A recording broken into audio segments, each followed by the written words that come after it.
Hi mga dad! This is Daxon Lars Vlog to the content creator, age of 11. Natutulog ako ng araw na yan. Nung pagising ko ay tanghali na pala. Kaya dumiretso na ako sa labas para maghilamos ng aking muka.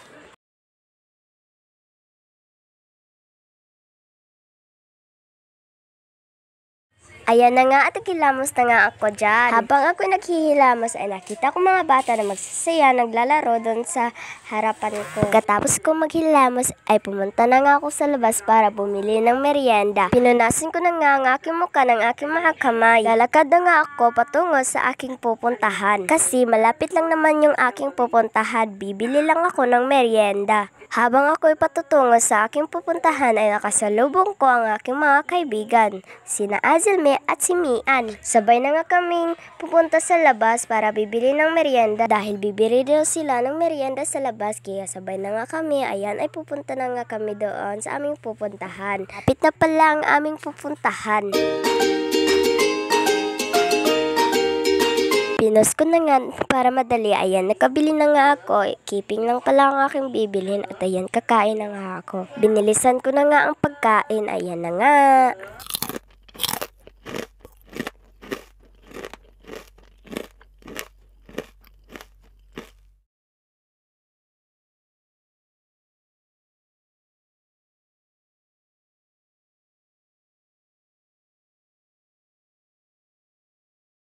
Habang ako'y kumakain ay nakita ko si Jaike yung pinsan ko at pinapunta ko na siya kasi bibigyan ko siya ng keeping na aking kinain.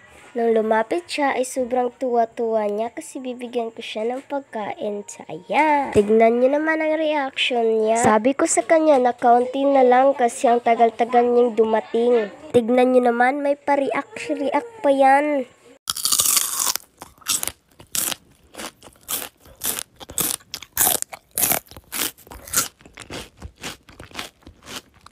Pagkatapos namin kumain ay kumuha na ako ng kanin kasi nagugutom pa ako kaya kakain tayo ng kanin for the tanghali. Ang ulam ko pala ay ulang na may sili kaya sobrang anghang yan. Timelapse ko na nga para mabilis naman ako matapos kumain kasi ang tagal-tagal.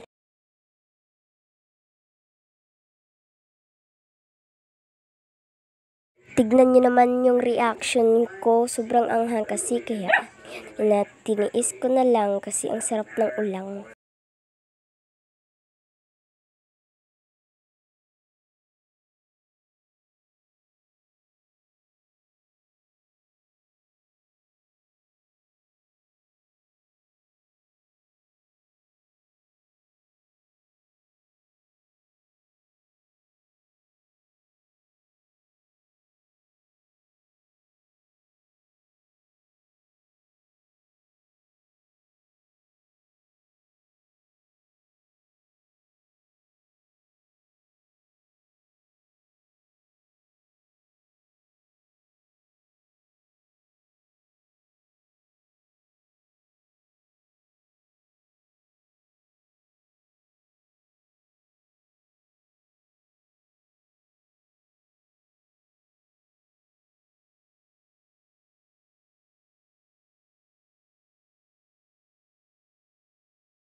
Buti na lang, nandito si Mian, binigyan niya ako ng juice, kaya ayan, iinom muna ako.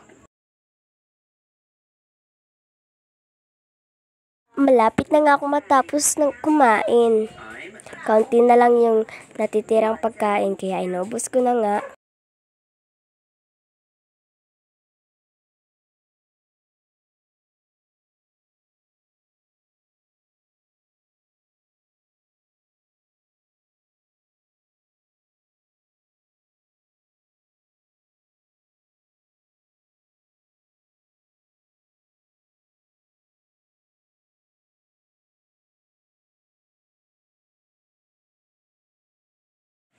Ayan na at pababa na ako.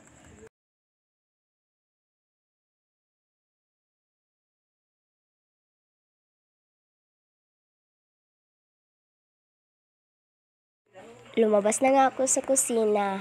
Pagkatapos kong lumabas ay pumunta na ako kung saan ako nanggaling. Ayan, sa selfie time. Kasama ko pala dyan si Mian. Ayan, tignan nyo naman, may pa-cute-cute pa yan. O, tignan nyo naman.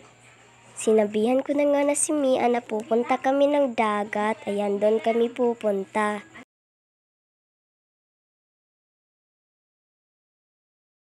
Pagkatapos namin pumunta ay bumalik na nga ako sa aming pinanggalingan. Ayan. So, ayan, natutulog sila. And then, so, ayan lang mga day. Bye-bye!